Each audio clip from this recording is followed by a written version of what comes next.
Welcome once again, my friends, and thank you for stopping by to listen to an old storyteller.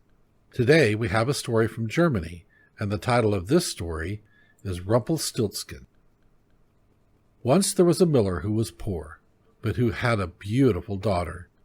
Now it happened that he had to go and speak to the king, and in order to make himself appear important, he said to him, "I have a daughter who can spin straw into gold." The king said to the miller, "That is an art which pleases me well. If your daughter is as clever as you say, bring her tomorrow to my palace, and I will try what she can do." And when the girl was brought to him, he took her into a room which was quite full of straw, gave her a spinning wheel and a reel, and said, "Now set to work, and if by tomorrow morning early you have not spun this straw into gold during the night, you must die." Thereupon he himself locked up the room and left her in it alone. So there sat the poor miller's daughter, and for the life of her could not tell what to do. She had no idea how straw could be spun into gold, and she grew more and more miserable, until at last she began to weep. But all at once the door opened, and in came a little man and said, "Good evening, Miss Miller. Why are you crying so?" "Alas," answered the girl, "I have to spin straw into gold, and I do not know how to do it." "What will you give me," said the mannikin, "if I do it for you?" "My necklace," said the girl. The little man took the necklace, seated himself in front of the wheel, and whir, whir, whir 3 times, and the reel was full. Then he put another on, and whir, whir, whir 3 times round, and the second was full too. And so it went on until the morning, when all the straw was spun, and all the reels were full of gold.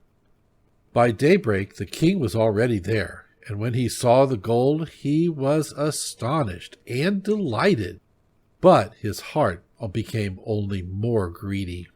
He had the miller's daughter taken into another room full of straw, which was much larger, and commanded her to spin that also in one night, if she valued her life.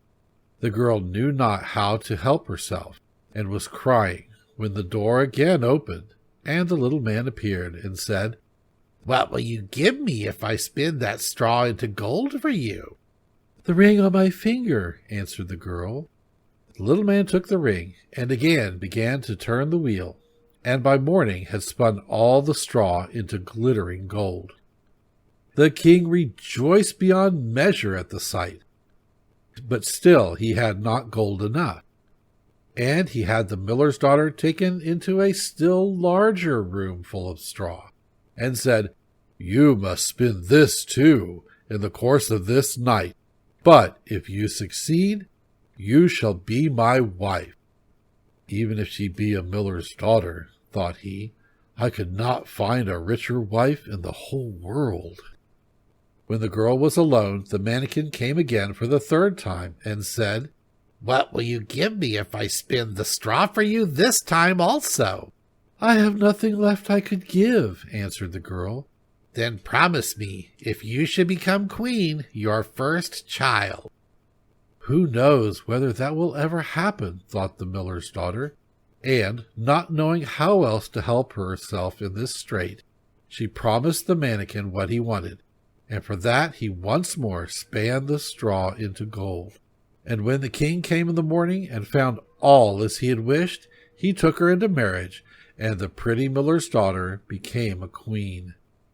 A year after, she had a beautiful child, and she never gave a thought to the mannikin. But suddenly he came into her room and said, "Now give me what you promised." The queen was horror-struck, and offered the mannikin all the riches of the kingdom if he would leave her the child. But the mannikin said, "No, something that is living is dearer to me than all the treasures in the world." Then the queen began to weep and cry, so that the mannikin pitied her. "I will give you 3 days' time," said he, "and if by that time you find out my name, then you shall keep your child." So the queen thought the whole night of all the names that she had ever heard, and she sent a messenger over the country to inquire far and wide for any other names that there might be. When the mannequin came the next day, she began with Casper, Melchior, Balthazar, and said all the names she knew, one after another. But to every one the little man said, "That is not my name."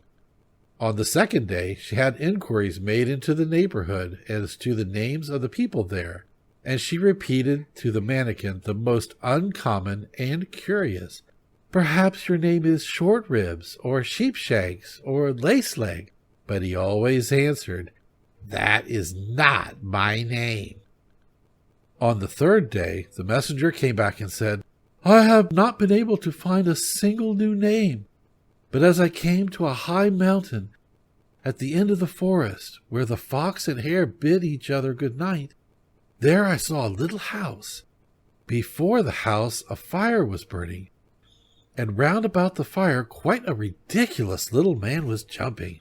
He hopped upon one leg and shouted, 'Today I bake, tomorrow brew, the next I'll have the young queen's child. Ha! Glad am I that no one knew that Rumplestiltskin I am styled.'" You may think how glad the queen was when she heard that name, and when soon afterwards the little man came in and asked, "Now, Mistress Queen, what is my name?"